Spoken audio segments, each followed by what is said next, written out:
Even telling the story again, I'm upset. As soon as I did it, I knew I made a mistake. I feel like I flopped that situation. And I've reframed it into maybe a positive. If I'm gonna flop, at least we can flop together. Hello, hazelnuts, and welcome back to the Hello Haze podcast. There's been something on my mind recently, and it's probably not totally accurate to say that it's just been on my mind recently. It's been on my mind for maybe the last year, but over the last few months in specific, I've been really focusing on it, both kind of at home by myself and in my journal, and not really in my journal, I don't really journal, but in my writing and in my mental journal. I'm definitely more of a mental journaler. Which could also probably be called like rumination or obsession. So the mental journaling might not actually be the most helpful tactic, but I've been talking about it a lot in therapy. And that's like where my confidence and my insecurity in certain areas of my life meet. Particularly, how could it be possible that I could be really confident in something and also like deeply insecure? And for me, that issue of where my confidence and insecurity intersect is really focused on my work. And something happened this month. Something happened this month that made me deal with this insecurity in like kind of a public way. And I've been wanting to tell this story to you since it happened earlier this month. I've been like, this is a story that I need to tell the hazelnuts. It felt really important. It feels like an important personal moment for me in overcoming my fears and dealing with this insecurity. And I wanted to share it with you, but I wasn't quite sure what the best way to share it was going to be. And then on Friday night, as I was wrapping up my day, I was sitting at my desk, had a little glass of wine, and was scrolling through my advice inbox, hellohazeadvice@gmail.com. That's where you can send me your submissions. And I saw the subject line, Substack and YouTube subscriber, single ambitious girly seeks football advice. And I was like, that's interesting. I'm gonna click right on that. I do try to read all of the advice submissions, but it's helpful when your subject line gives me a little hint of what it is. So I read the letter, and immediately I was like, oh, this is the way in for me to tell this story.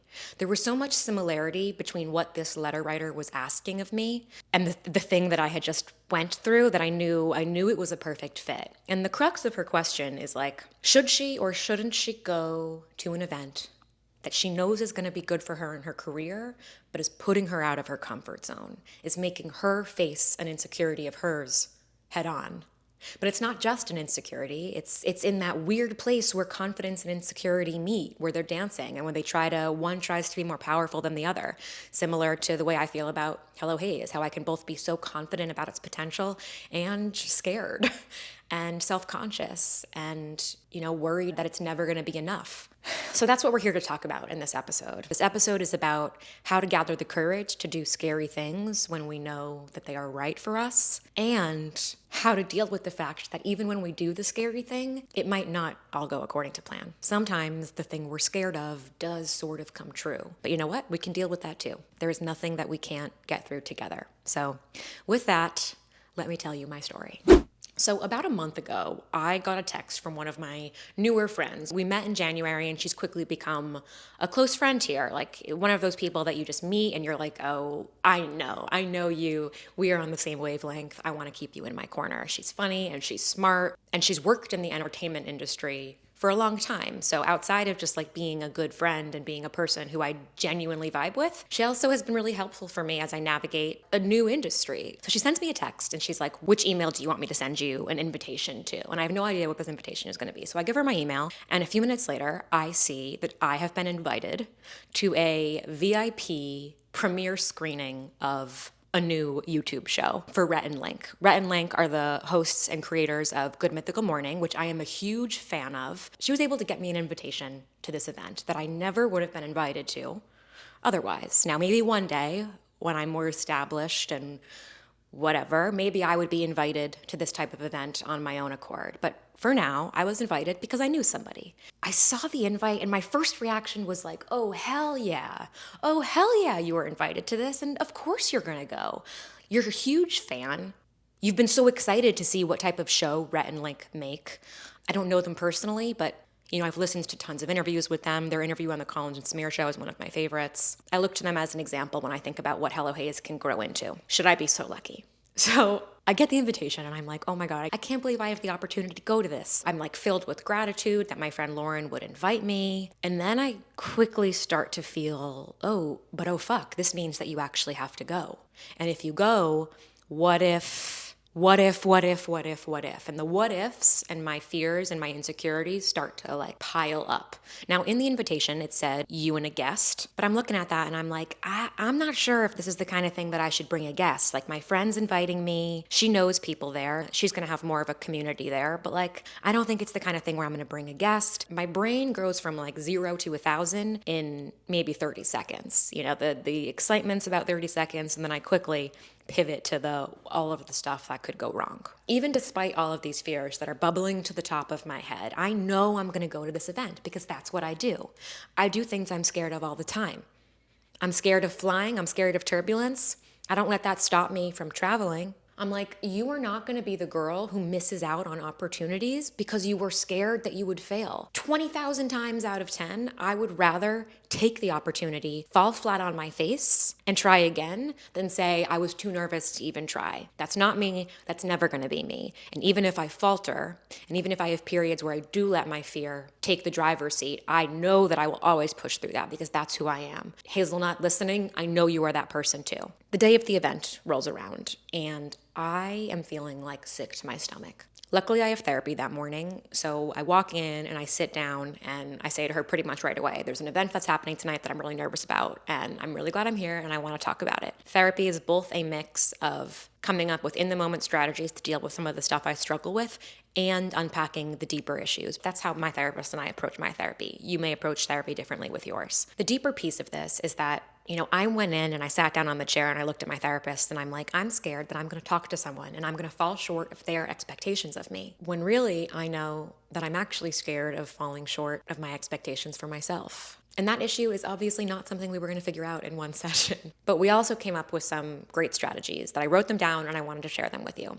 that you can use if you ever are dealing with a similar insecurity or you have to go to an event by yourself. So the first is that, my friend would not have invited me if she didn't want me to come. So that was one of the fears that kind of started popping up into my head was like, why am I even invited? Imposter syndrome. Am I even wanted there? And then I'm like, of course I'm wanted there. Someone invited me. They invited me for a reason. Trust that they want you there or they wouldn't have invited you. People aren't that generous. People aren't that kind. If they don't want you there, they're not going to invite you. So that was number one. Number two was that I can always leave. When I'm done, this event was going to be a cocktail party, a screening, and an after party. After the screening, I could have always left. I can also always excuse myself to the bathroom. You can always remove yourself. So reminding myself of that there is an escape plan comforted me. The third is that despite my very real insecurities and the things in this situation that were specifically hard for me, everybody feels nervous about this stuff. It is so normal to feel anxious, nervous, scared about going to an event by yourself, about going to an event for work that you've never been to before.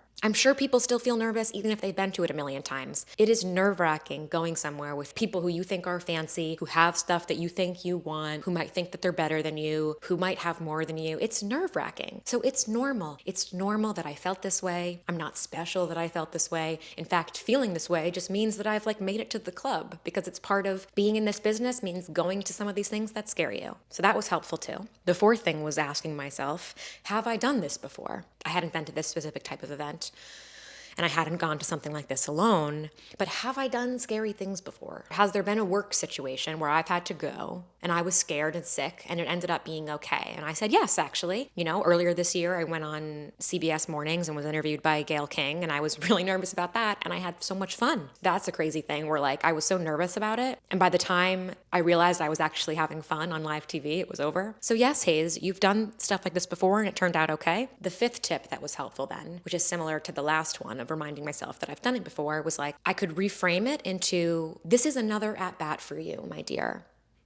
If you have the career you want, and I trust that the career I want, I don't even know what it could be like yet. If you're going to continue down this road of writing and sharing your work and creating entertainment, being a podcast host, you're going to have to go to stuff like this. Start now. Every time you do this, you're going to get a little better and a little more confident, just like you have with everything else you've done in your life, just like you do with this podcast. So you're getting another at bat. This is just another at bat for you in a pretty low stakes environment. No one knows you here, you know? You can kind of skate by under the radar and just get practice without being the center of attention. That's a good thing. And then the last tip was something my therapist taught me. This was more therapy-y. It's called shelving it. So you can shelve the anxiety. I haven't practiced this one so much yet. So I think that like all kind of CBT, DBT, whatever, like the actual therapy tips that are backed by science, you have to practice them. They don't just work right away. I was having a lot of anticipatory anxiety. Like, what happens if I pull up to the show and there's like a line out front and they're taking pictures and like, am I going to pose by myself? Or another fear I had was, what if they don't have my name? Are they going to have Hayes? Are they going to have Alexandra Hayes Robinson? What if I say Hayes and they don't have that name and everyone behind me in line is like, who's this girl that isn't on the list? I was starting to have a lot of fear about these things that could go wrong. And my therapist was like, try shelving that. So when you have a thought that comes up that's making you anxious about the future, instead of indulging it and having magical thinking around it and making it bigger than it is, what if you say, okay, that's a fair thought, but I'm going to shelve that for later. I'm going to deal with that when it comes up. I'm going to put it on the shelf. I can put it in a little mason jar, put the lid on it, and I know where my shelf is. It's always right there when I need it. And if I need that worry later, I can take it off the shelf and deal with it. But right now I don't need it. I'm going to shelve it. So I found that exercise to be helpful then, like throughout the day when I left my therapist's office. If I had any kind of visions, they're almost like hallucinations of like things going wrong, I could be like, okay, that's interesting, Hayes. You know, good for you for thinking about that. I'm so proud of you for preparing for that, but actually we're gonna shelve it. And if you need it, we can take it off. For the rest of the day, I was able to be productive. I went home. I don't remember what I did, but I remember that I wasn't stewing. Fast forward to later, and I'm in the Uber pulling up to the Academy Museum. That's where the screening was. Really cool. I text Lauren twice when I'm 5 minutes away, and then when I'm pulling up. I didn't expect her to respond or anything. It was more for my anxiety and like having something to do with my hands. But I pull up, and she's waiting out there in front, like an amazing friend. So far, so good. She has her camera with her. She's like, how about we go take some great pics? I don't get dressed up all that often. I'm like, I don't get dressed up that often either. She got this new fabulous camera. I think it's called the Ricoh 3. And as soon as we walk down the steps into the cocktail hour area, I'm like looking around the room to see if I know anybody. Part of what I had been nervous about was like, I know Lauren is going to have stuff to do. We're not going to be, hook and arms all night. There are going to be some moments when I'm alone and I'm going to have to talk to people and kind of wander. But so far during the cocktail hour, it's really just she and I are hanging, two peas in a pod. We get a drink and we're chatting. Lots of cool people there, cool outfits. I'm smiling at everyone. I'm feeling really good. I'm like, you know what? This is all going to be okay. In my periphery, I see this actor, writer, comedian that I am a huge fan of kind of walk by us. And he kind of looks a little awkward. He looks sort of like how I feel if I were alone, which is like, who do I talk to? Where do I stand? And Lauren, she's so fucking good at this. I really admire her, how she's able to talk to so many people and make them feel at ease and doesn't appear to have any of like kind of social anxiety that I have in these large situations. She says something to him and he then like stands and talks to us for the next 10 minutes. Lauren is incredible in so many ways. And one of the things I love about her and appreciate about her is how much she believes in me and Hello Hayes. And because of that, she's been a really great hype woman when we're in these situations together. So right away, she's like telling this actor, she's like, Hayes is a creator. She makes this incredible advice show, Hello Hayes. And I'm like, yeah. And then I just word vomit. I'm like, I actually hit 50,000 subscribers today on YouTube. So celebrating the small wins. And I say it like that in this like self-deprecating voice. And I think sometimes it's good to be self-deprecating. In this case though, I was sort of downplaying this achievement. In my defense, I am being really intentional about placing less value on external metrics. That was something that was really hard for me in like year one of Hello Hayes that I'd like to course correct for the rest of my career. Say the 50,000 thing. And he gives me the biggest high five. And he's like, you really got to celebrate the small wins though. And he starts to tell me about how the number one piece of advice he could give to me as a creative person in this town is that you really have to stop and celebrate all of the small wins. Because otherwise, he said, you will never be celebrating. Because every single win you could recategorize as small, because that's what imposter syndrome can do. That's what our brains can do to us. So unless you really stop, there will never be celebration. And we should absolutely have celebration. So I asked him how he celebrates his small wins. And he's like,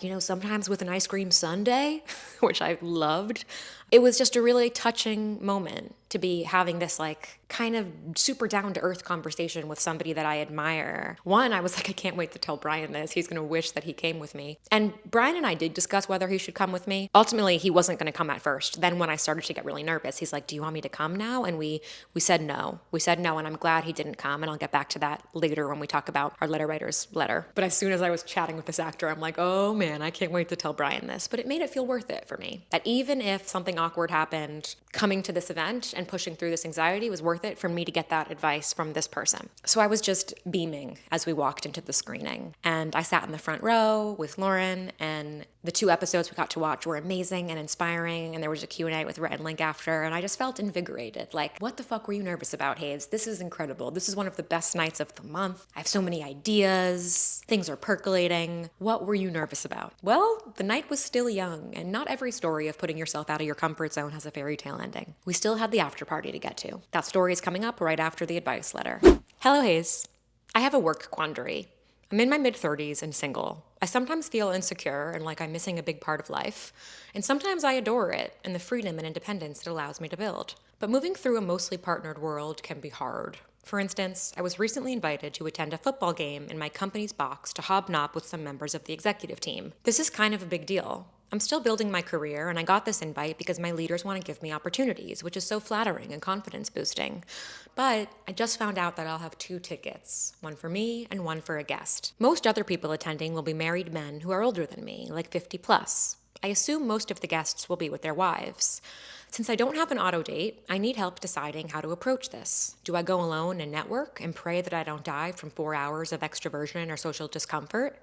Do I invite a random friend? Do I invite a colleague that didn't get an invite but might love and value the opportunity? Do I make up a conflict and just bow out? I would love to feel confident in my singleness and navigate this work event as I am, but instead I feel stressed, uncomfortable, and less than. What would you do?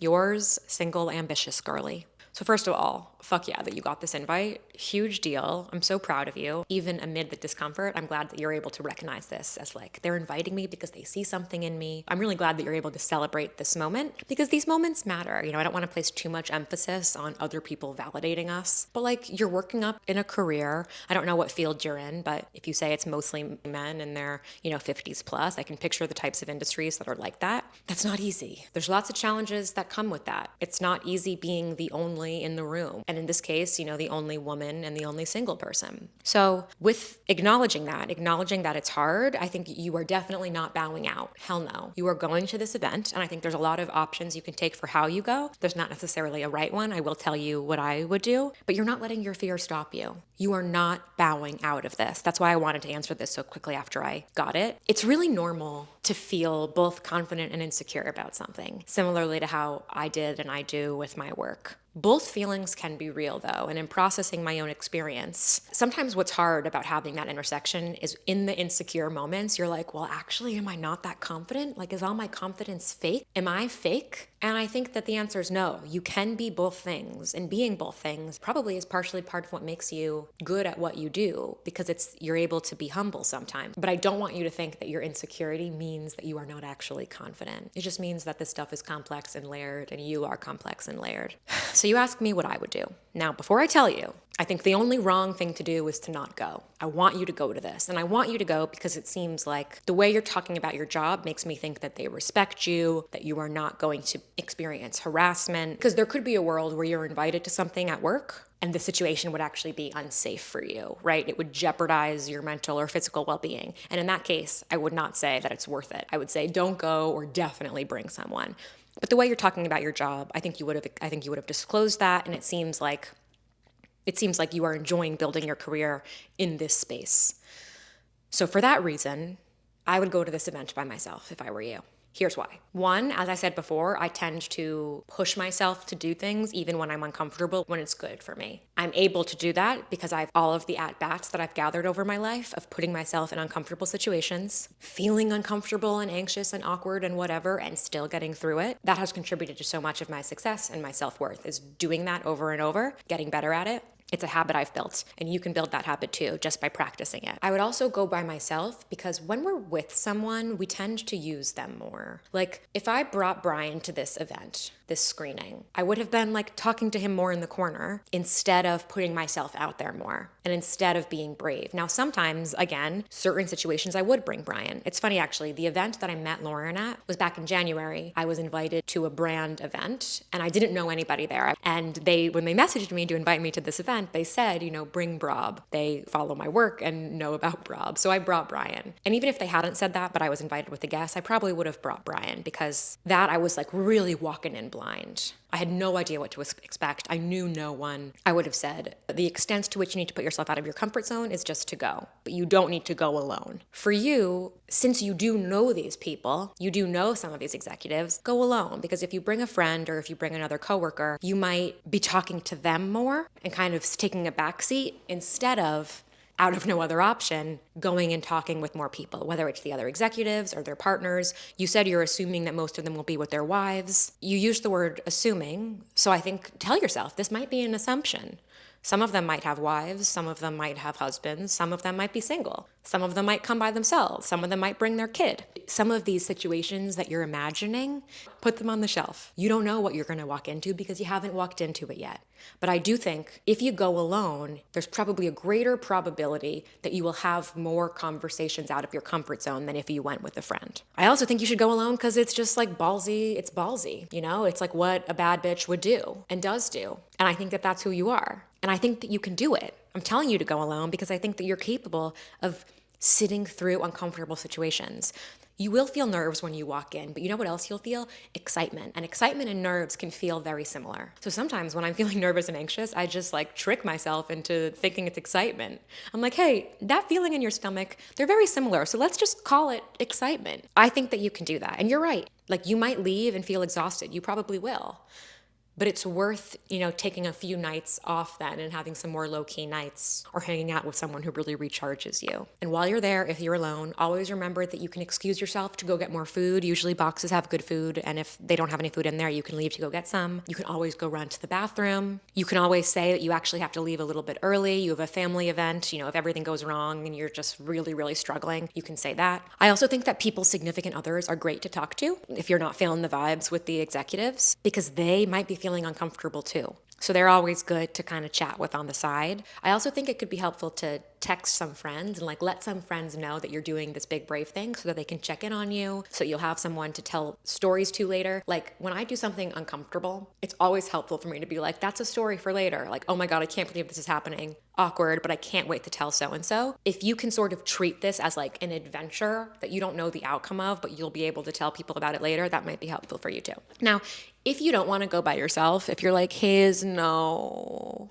then I think that's okay. It's not a failure. Friend versus coworker, I think there's some pros and cons. I would probably invite a friend before I would invite a coworker, but that's because I don't know the dynamics of your office. It could be inappropriate to invite another coworker if they weren't invited, What could be really cool though is if you have like a direct report, if somebody reports into you, that you could invite them, use your being highlighted, you're being recognized at this event. It could be cool for you to recognize someone else and bring them with you. And that will also sort of force you to be brave because you'll have this person who reports into you also there. So maybe that's one way to approach it. I'd really feel it out in your work situation because it could be, if it was already kind of exclusive, I don't know, it could be kind of a weird look to invite somebody that didn't get an invitation. If it's someone at your level or higher, they would have been invited, right? If they were wanted there, or not even wanted there, but they would have been invited if, they would have been invited. I'd probably bring a friend, but I would pick a specific type of friend, somebody who is okay bobbing around on their own. So I would not bring a fellow anxious friend. I'd bring someone who's good at talking to strangers, who can kind of be a wingman, work wing woman, someone who can kind of push you a little bit. I would bring Lauren with me anywhere because Lauren makes up for where I lack in some of these dynamics. She's the one who's Hayes is a creator and makes an incredible advice column.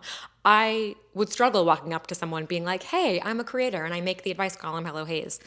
It sounds silly, but having Lauren there with me would be Like she would help me through pretty much any situation because that's the type of personality she has. So if you're going to bring a friend, I would bring someone like that. You got to go to this event. And my biggest takeaway is that I want you to trust that how you feel right now is not the totality of how you feel about yourself and your career and where you are right now. Don't let this psych you out. You can get through any awkward moments. This is the first of many times in your career, in your industry, that you're going to be invited to something you're a little nervous about going to. It's not the first time you're going to go with or without a partner, despite those nerves. But trust that you are a badass. You're there and invited for a reason. You're not being invited because you're in a relationship. You're invited because of what you as an individual bring to the table. And yes, going to the event and seeing partnered people and being by yourself might make you face your singleness and the part of your singleness that you're insecure about straight in the face. It might make you wrestle with that, just like going to this event and talking to people about Hello Hayes and my growth has made me wrestle with the insecurities I feel about what I do and what I have and haven't accomplished yet. But we don't work through those insecurities by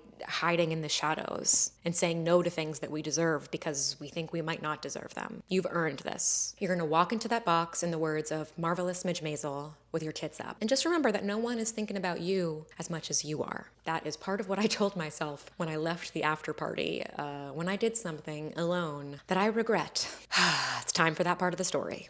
So the screening ends, we walk upstairs to the after party, and now I'm starting to feel a little anxious again because I see that things are a little bit busier and the part of the night when I'm gonna be alone a little bit has arrived. So there's a little bit of like awkwardness, Lauren's pulled in a few directions and I'm like, okay, this is one of those moments where I now need to go like entertain myself. I gotta figure it out, so I go straight to the bar. So I'm waiting, I'm definitely feeling like I look awkward, but lots of people are waiting for a drink. It's fine. I'm good at kind of looking into space and acting like I'm totally fine that I'm alone. There are two people at this event that I don't know personally, but I really admire. They have an interview show on YouTube and a podcast called The Colin and Samir Show. But listening to their show has taught me everything I know about YouTube and the business of creators, and I really admire them. I'm a huge fan. Now, Lauren happens to know Samir, one of the two guys on the show. And Colin and Samir are there. And I'm feeling anxious about possibly having to talk to them, whatever. But if I'm with Lauren, I feel like everything's gonna be okay. Lauren and I get a drink and she's like, let's go say hello to Samir. I'm like, okay, I guess we're doing this. So we walk over and we're all chatting and Lauren introduces me and she says I'm a creator, and he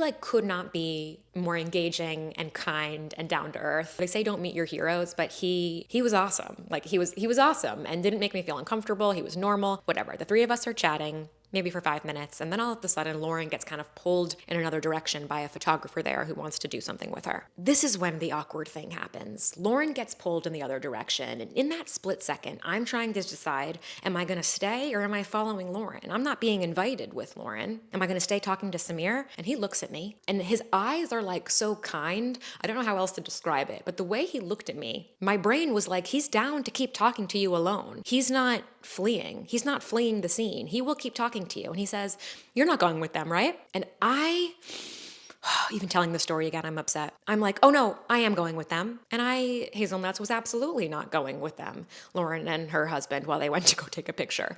I absolutely wasn't. He and I then had this awkward oh, okay, cool. And then I had to turn around and walk away as if I was going with Lauren, but I wasn't. As soon as the words came out of my mouth, oh no, I am. I'm like, Hayes, why? Why? Here's an opportunity to connect with this person you admire who is kind and available and is down to talk to you. I could have said literally anything. I could have said, what'd you think about the episodes? We're here at a screening for people that we both admire. They've interviewed Rhett and Link. I could have said something about that. There was so much I could have said that wasn't about me, but I was so scared, even without realizing it. I was so scared in that moment of having to tell him about myself and feeling like I was gonna watch some sort of disappointment in his eyes or something, which frankly is so self-centered of me. And I was really disappointed in myself after. I walked away and I was just beating myself up. As soon as I did it, I knew I made a mistake. And I'm not happy with how I handled that. I feel like I flopped that situation. But in the week and a half since, in the 2 weeks since, I have come to terms with it. And I've reframed it into maybe a positive. So I wanted to share it with you in case any of you listening and you ambitious single girly, if anything happens that you feel like you flop, maybe this will speak to you then. So number one, and this was what Brian said to me, maybe you actually did him a favor by walking away. Sure, it looked like he wanted to keep talking to you, but maybe he also was anxious to get back to his friend or talk to, to keep it moving. And maybe you did him a favor. And maybe I would have felt worse if, like, this is really stretching it and really trying to make myself feel better, but like maybe me leaving in that way was actually better than having a conversation, but like him not wanting to be a part of it. Maybe that would have made me feel worse. So there's one possibility. A more likely possibility, and I say this with so much compassion for myself, but like I gotta stop thinking about myself so much. So often when we're at these events or in these situations, we're so consumed with ourselves. But like no one is thinking about me as much as I'm thinking about me. What would it look like in that interaction for me to center myself a little bit less? Maybe he didn't even notice. And Samir, if you're listening to this, like you tell me, maybe you tell me if you noticed.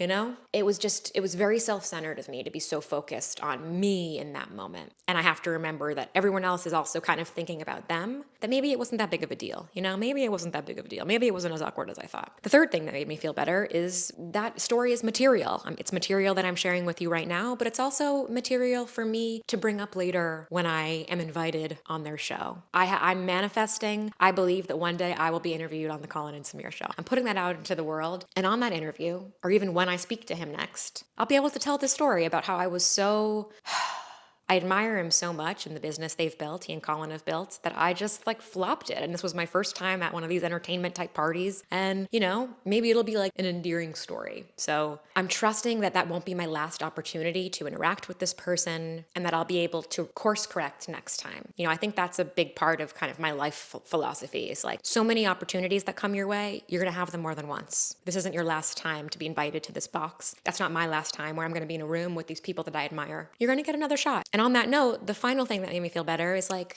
this won't happen that way again. Every time I go to an event like this, every time I talk to someone that I admire, envy, am scared of, I get a little bit better at it. And maybe I'll have other situations that I feel awkward. I definitely will. But this specific one won't happen again because I've learned from this. I've done this, I've learned from it. I'll prepare a little differently next time. Or in the moment, I trust that I'll reflexively know how to act a little bit different. And, I gotta cut myself some slack. I've never been in that situation before. I've never been to an event like this. I've never had to talk to somebody by myself in this type of person. I'll be more prepared next time. It's okay, Hayes. You did the best you could. And again, it probably wasn't that bad. So that, Hazelnuts, is my story. It's the story of how I pushed through my comfort zone and ultimately did have a great night. Not without some regret and mishaps that I definitely overthought for hours, if not a day, too long. I'm glad that I'm able to share it with you.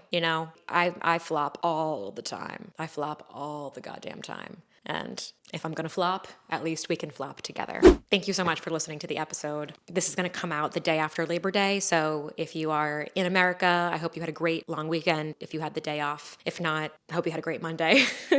Make sure to subscribe on YouTube and follow the podcast wherever you listen if you're an audio listener. That way you won't miss any episodes. Follow me on Instagram. I always post the letters on my stories so that you can read them if you'd like. And I appreciate you all. Thanks so much for the support and for being here while we grow. I'll talk to you soon.